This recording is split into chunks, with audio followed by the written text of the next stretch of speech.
wish to ask you a few questions, if I may, for the camera. No. None at all?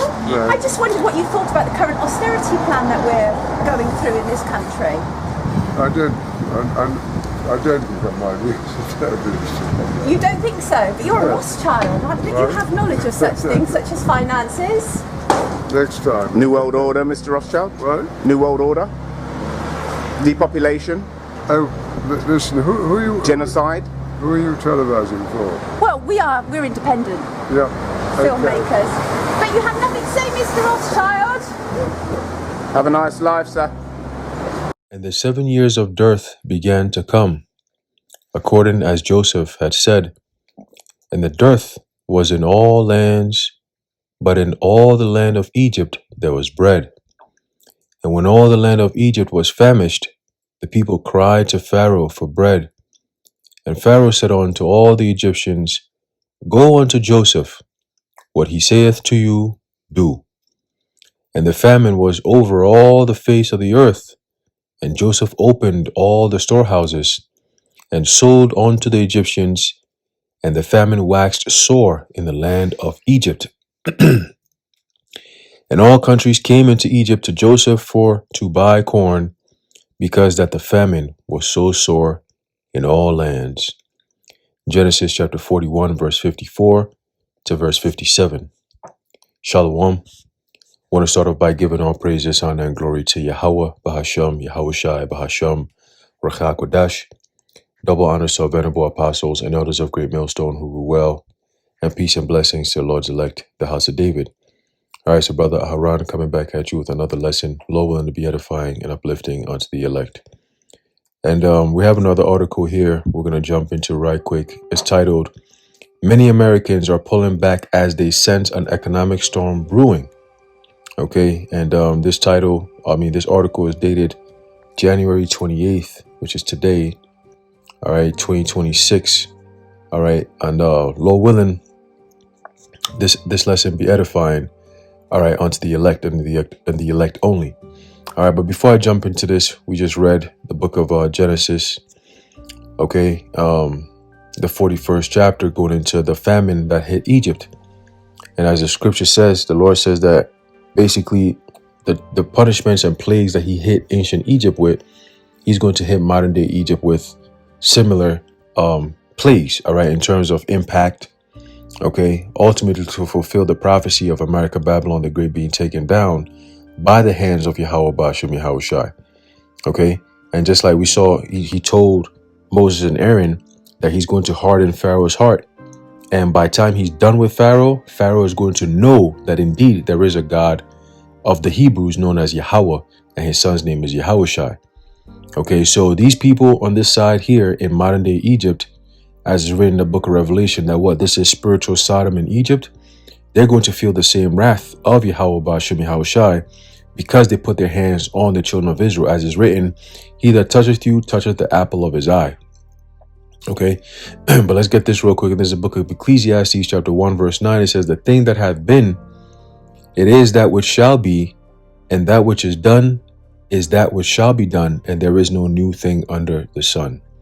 Okay, so again, this economic storm that's brewing, all right, it's not the first time America has ever been through some type of economic turmoil.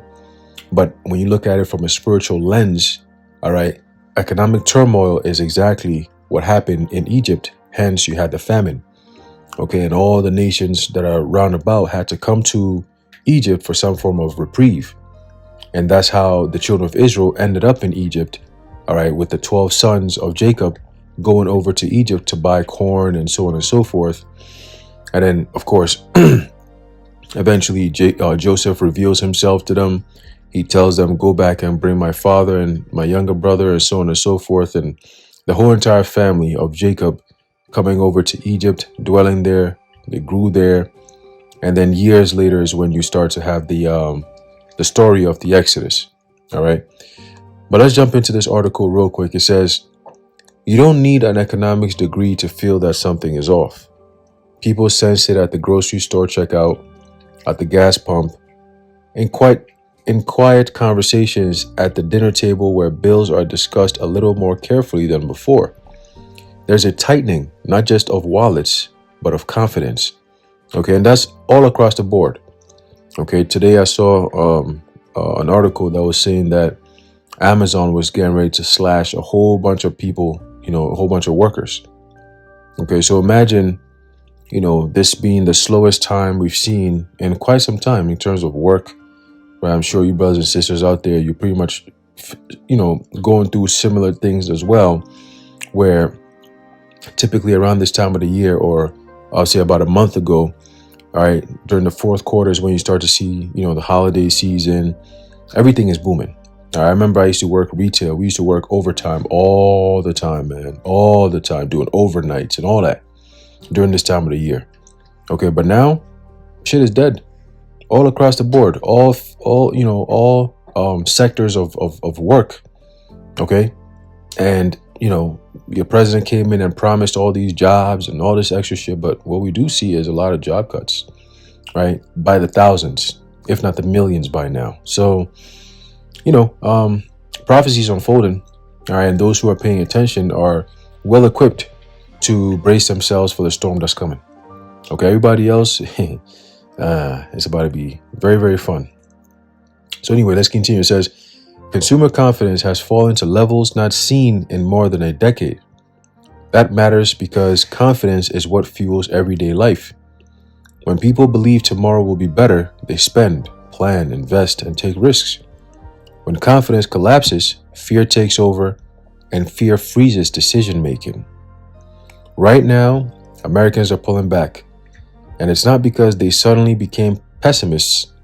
It's because too many warning signs are flashing at once. Okay? They're flashing at once. You've seen the price of silver and gold. All right, last time I checked, which was just a few hours ago, silver was up to $113 per ounce.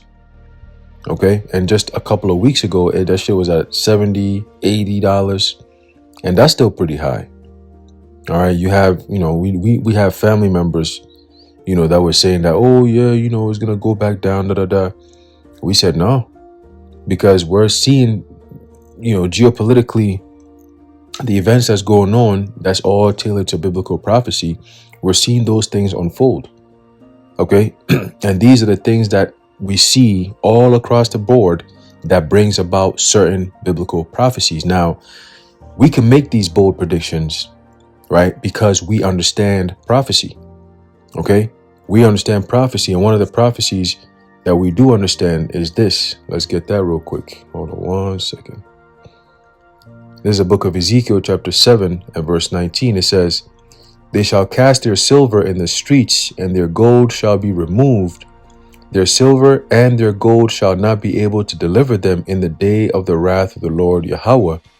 They shall not satisfy their souls, neither fill their bowels, because it is the stumbling block of their iniquity." All right, so the very first part, you're going to have people throwing their money in the streets, right? The gold and the silver represents money, right? And they're going to be tossing them out in the streets because it's going to be worthless. Okay, you have the FRNs, the Federal Reserve notes. You might have, I always say this, that if you have the actual physical paper and you say that you want to save with that, you're better off converting that into silver and saving, doing it that way. Okay, so you're not putting it in the bank because, you have what is known as fractional reserve banking, meaning you don't really get all the money that you put in the bank up front in case you needed it. They'll give you a portion of it, typically 10% of whatever you put in the bank. So if you put in $100,000, you're only going to get $10,000 back if you were to go in there at once, right? Now, let's say 100 people or 100,000 people go into the same bank at the same time to take out whatever the deposits are because they need it. There's going to be a bank run, right? Everyone is coming at the same time. So that's what you want to avoid if you can, right? If you got some good money on the side somewhere, you've been saving up, great. Right now will be the best time.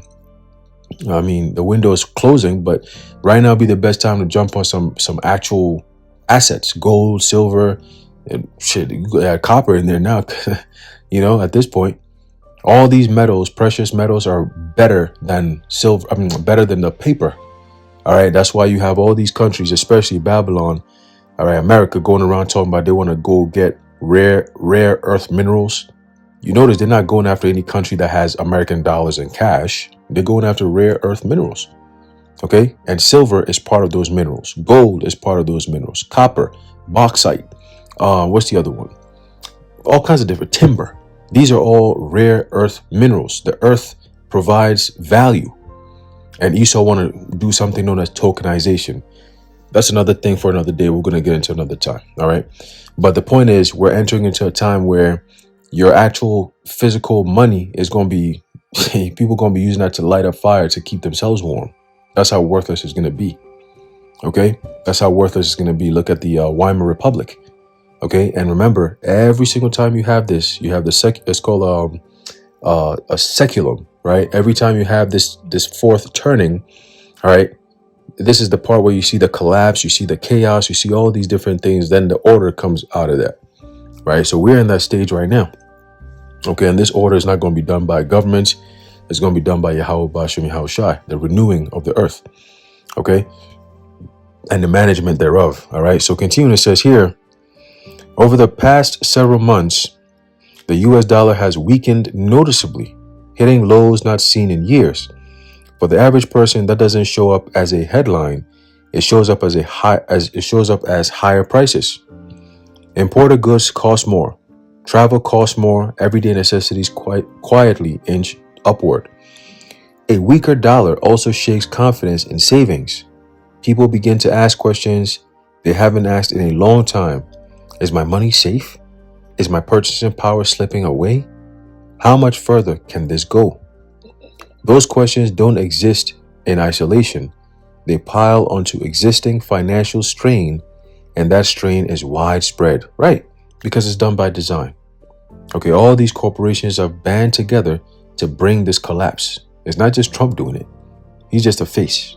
Okay, somebody that you can blame, and then they'll use him, and then, people start storming the White House and the Capitol and all these different things, and then martial law is declared. So he's just a face. Okay, he's the voice, the face, the character, the person, whatever you want to use that the Lord has appointed to bring about these prophecies. Okay, so they know that on the left-hand side, and we know that on the right-hand side. All right, it's the balance.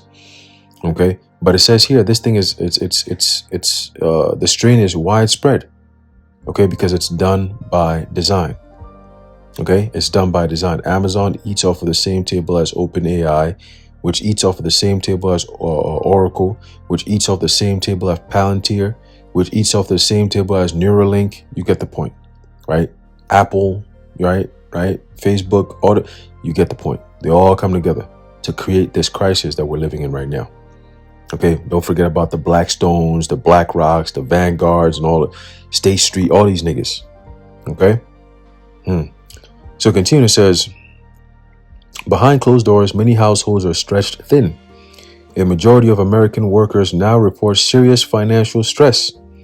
That means living paycheck to paycheck, carrying balances month after month, and worrying about what happens if just one thing goes wrong.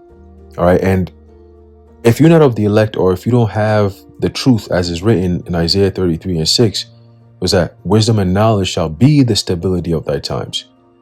The only thing that keeps us still, because remember, all these things that's going on is prophecy.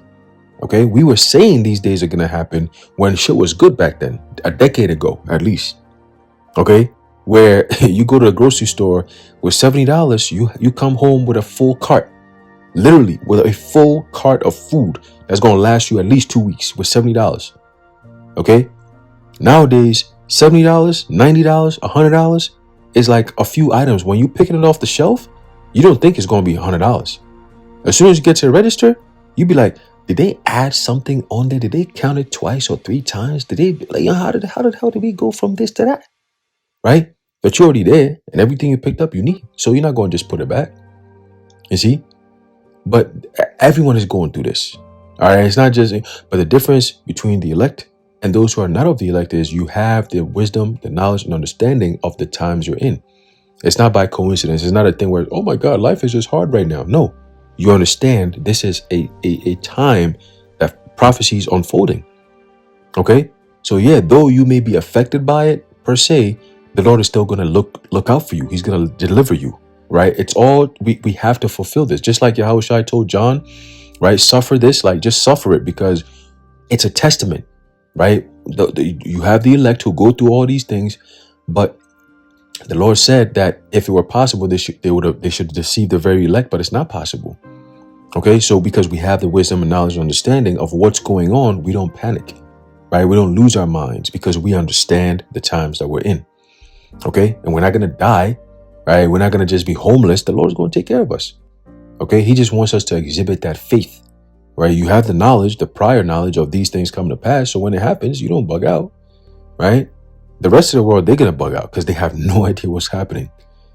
Okay. So it says, and increasingly one thing does go wrong. Layoff announcements are no longer rare or shocking; they're becoming routine. Okay, and not by the tens, right? Not by the tens of thousands, but the hundreds of thousands at a time. Okay, it says large corporations, which are the problem, once thought to offer stability, are trimming workforces, all because of the innovation of AI and so on and so forth. Tech companies, right? Financial firms, retailers, media companies, even firms that posted profits. The message is subtle but powerful. No job feels entirely safe. When people fear job loss, they stop making big commitments. They delay buying homes. They cut discretionary spending. They hold on to cash if they have any to hold on. Now, nowhere is this caution more visible than in housing. Home buyers are backing out of deals at the fastest pace in years. And what does that do? It creates a problem for, people who may have a job as a real estate agent or a realtor or a broker or whatever the case may be. Your life becomes much more harder, right? Because this is what's at stake, basically, right? You could be in a different state and you're going through the same thing because it's widespread all across the board. Okay, so it says home buyers are backing out of deals at the fastest pace in years, not because they suddenly dislike the houses, but because the math no longer works.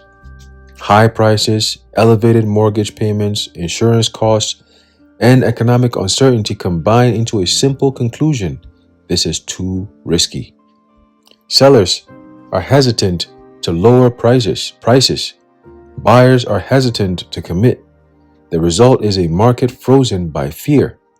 And then who's going to come in and unfreeze the market? These big corporations. Okay, they're the ones that have caused this imbalance.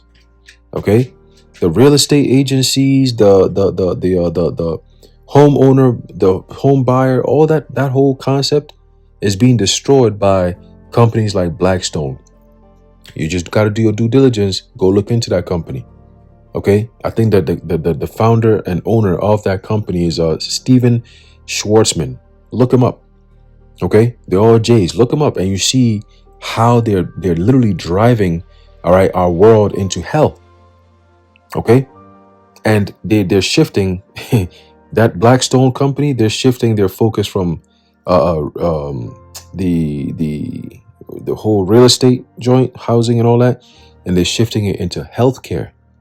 Okay, so healthcare insurance premiums and all those problems people are going to be facing 2026 and beyond, if we're still here, these companies are behind all that shit. Okay, so yeah, you have a housing market problem, and that's because you have corporations that are coming in here and meddling with how things normally go.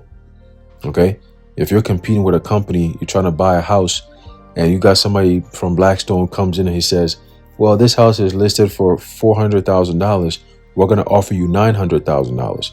Listen, man, ain't nobody competing with that. All right. No family's going to compete with it. You don't want that house that bad. You're going to go find someplace else. You see?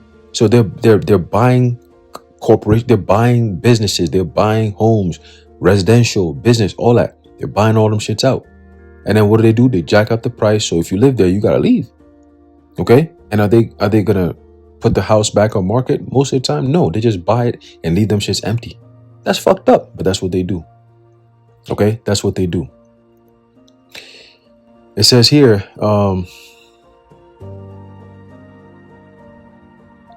It says, the result is a market frozen by fear, and housing has always been a cornerstone of economic stability. When housing wobbles, everything else feels it. Underneath all of this lies the the real structural problem, debt. Okay? Debt. And who created this debt? Because America runs on a debt-based system.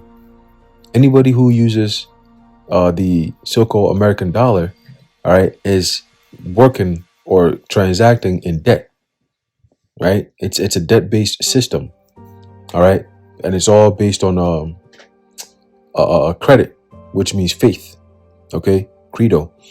So it says here, government debt continues to grow at levels that would have once seemed unimaginable. Consumer debt, which are credit cards, student loans, auto loans, has become normalized.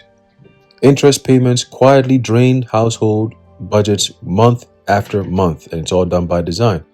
Okay, it's all done by design. It's also prophecy, really. All right, let's get that real quick in the book of Haggai, chapter 1 and verse 6. It says, ye have sown much and bring in little. Ye eat, but ye have not enough.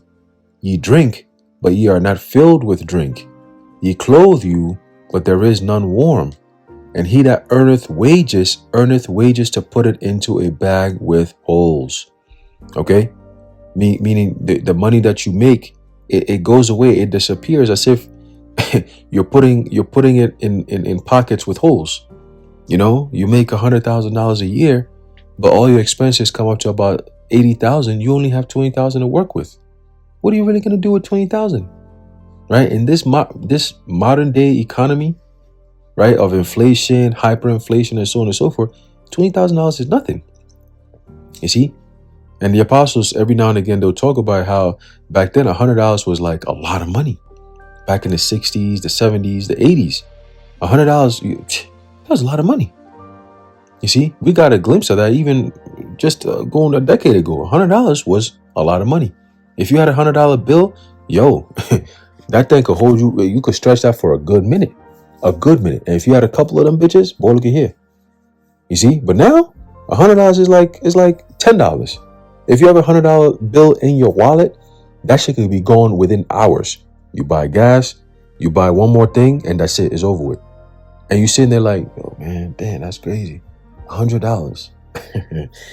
Yeah, you know. But again, that's prophecy for you. Okay, that's prophecy. So continuing, it says here, it says, it's a fragile system, a house of cards held together by continued growth, steady employment, and low disruption.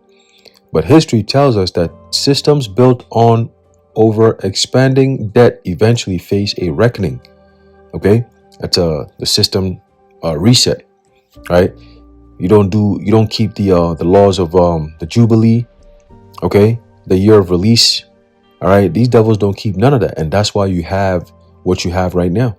Mad people in debt, because when you go according to the law, on the 50th year, so 49 years, 7777, you have 49 years. So on the 50th year, which is known as the Jubilee, everyone's debts are forgiven.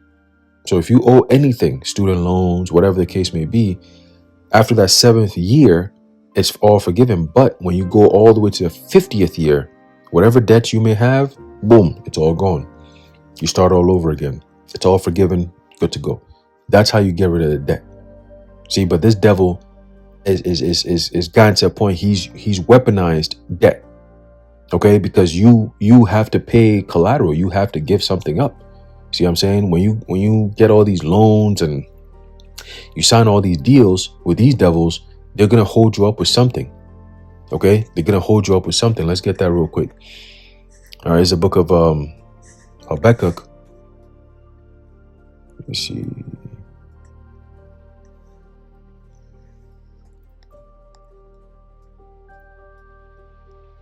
It's a book of Habakkuk, chapter 2. Let me see. There you go. Chapter 2 and verse 6. It says, shall not all these take up a parable against him, and a taunting proverb against him, and say, woe to him that increaseth that which is not his. Okay, How is he increasing that which is not his? Let's get that real quick. That's the spirit. All right, let's get that real quick. Let's get that real quick. This is the book of James, chapter 5 and verse 1. It says, "Go to now, ye rich men." And who are these rich men? They come out on all the time. They be wearing these suits and ties. All right, they're always at these extravagant meetings. It's always just them. And they get to decide what direction the world goes in without your permission. Okay, without your agreeing to those kind of things that they're trying to impose upon the face of the earth. Those are the rich men, those who dictate and decide how we live our lives. Okay, it says, "Go to now, ye rich men." All right, ultimately you have the elites. Okay, you have the Rothschild family, banking family, and so on and so forth. These are the rich men. Okay, those who rule the world. It says, "Weep and howl for your miseries that shall come upon you. Your riches are corrupted, and your garments are moth-eaten. Your gold and silver," meaning your money, "is cankered, and the rust of them shall be a witness against you, and shall eat your flesh as it were fire. Ye have heaped treasure together for the last days." That's what you saw over the past 5 years. Okay, since post CV, they said the rich got richer and the poor got poorer. The gap between the middle class, the rich and the working class widened by billions of dollars. Billions, multi-trillions, really. Okay? So you got to wonder, some people be like, "Oh, we're in something $1 trillion in debt. How did America get to this kind of debt, and who we owe the money to?" You got to understand how money works in America. You got to understand how money works in the world. It's not really money, but you got to understand how currency works. I should use the word currency. Okay? So it says, verse 4, James 5 and 4 says, "Behold, the hire of the laborers who have reaped down your fields, which is of you kept back by fraud, crieth, and the cries of them which are reaped, or which have reaped and entered into the ears of the Lord of Sabaoth." Okay? "Ye have lived in pleasure on the earth and been wanton. Ye have nourished your hearts as in a day of slaughter." Okay? So remember, these devils have done a lot. They've done a lot. They've done a lot. Recently, you got Trump talking about they want to take away the slave museums.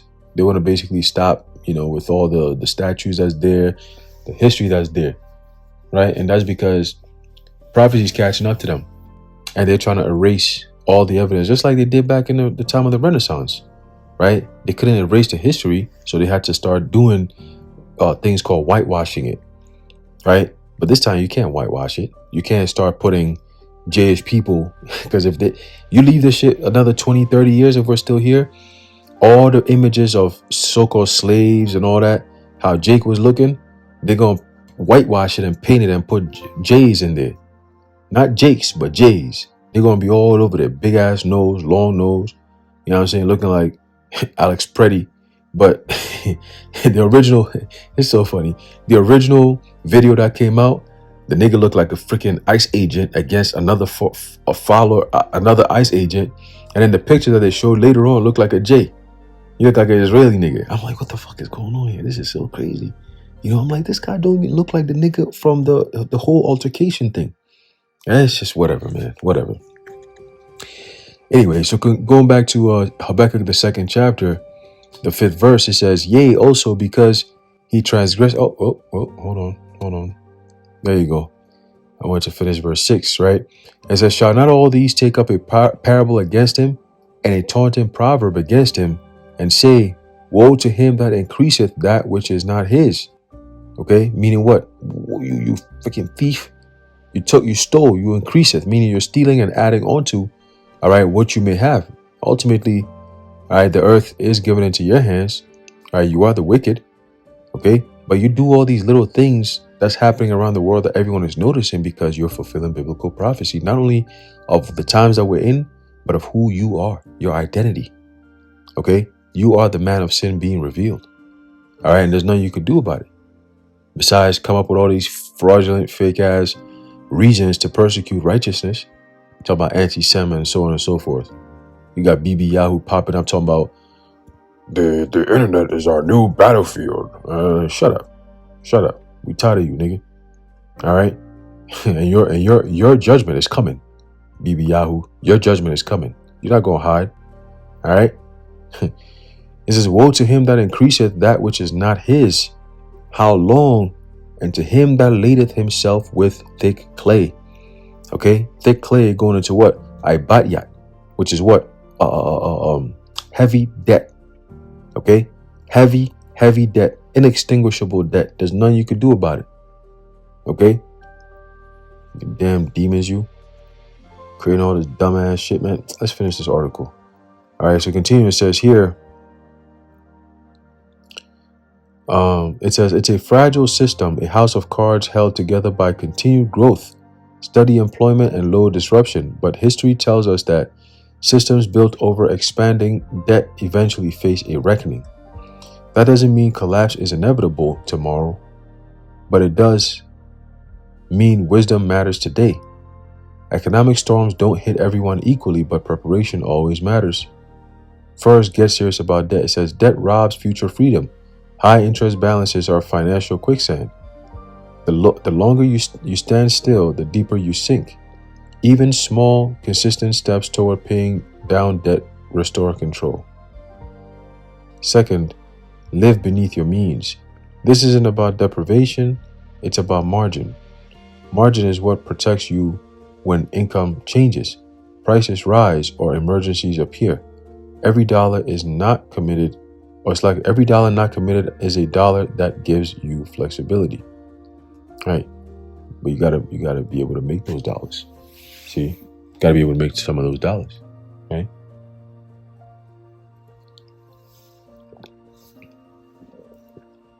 It says, continuing, that might mean additional income streams. It might mean skills that make you employable in multiple fields, right? And that's something that, we've been stressing on, all right, even amongst brothers, that it's good to have skills, right? Skills pay the bills. The more skills you have, you pretty much, you don't need a job. You are the job. All right. People will hire you. They'll look for you, right? If you're an electrician, right, a plumber, whatever the case may be, those essential jobs, because you're providing service, you never go out of business. Okay, the service industry, you never go out of business. Like food, drinks, you don't go out of business. The only way you go out of business is if you don't know how to manage that business. But if you do it the right way, okay, and follow the rules of demand and supply, you're gonna be good. Okay, especially in America, because Americans will buy anything. They'll buy anything, man. And I always say they're worse than animals, because a nigga from America is gonna eat anything. They eat McDonald's, bro. That's all you need to know, right? You got rats that will spin around, they'll sniff up on a damn McDonald's burger and walk away from it, and that shit gonna sit there for 8-10 years and not rot. But Americans go there every day, line up at a drive-through to go get some damn McChickens, and make whatever they do, in the back over there. You know what I'm saying? McNuggets, make this, make that. McDonald's burger, McDip. It's not even healthy, man. It's all poison. Anyway, continuing, it says, let's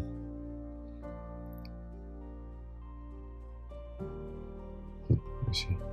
Right. It says here, that might mean additional income streams. It might mean skills that make you employable in multiple fields. It might mean investments spread across different areas rather than concentrated in one place. Resilience grows through diversity. Fourth, build a buffer.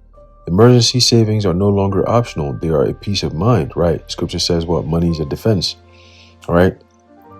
Even a modest reserve changes how you face uncertainty. But financial strategy alone isn't enough. Yahushua spoke directly to times like these.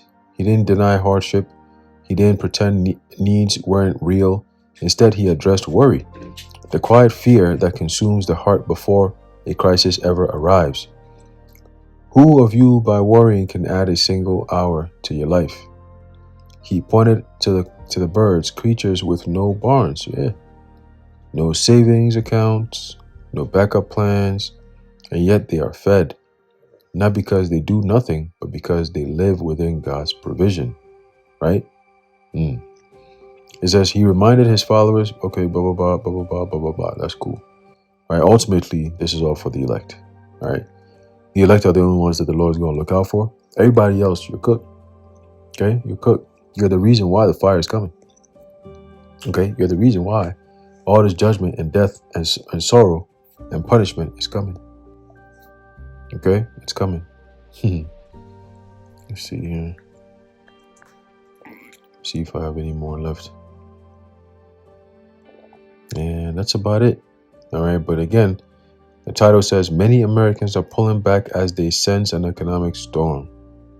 All right. So the storm is brewing. The storm is definitely brewing. Let me see. Let's see. And this is what Yahushua mentioned. Let's see.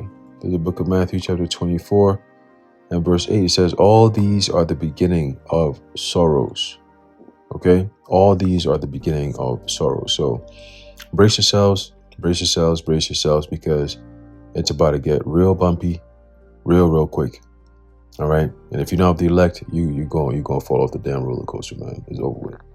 All right? So anyway, I'm going to end off there, Lord willing, you edified and informed. In closing, I'd like to give all praises, honor, and glory to Yahweh, Bahashem Yahushai, Bahashem Rachak Wadash, the water Yahweh Bashmiel Shai. Until next time, Shalom.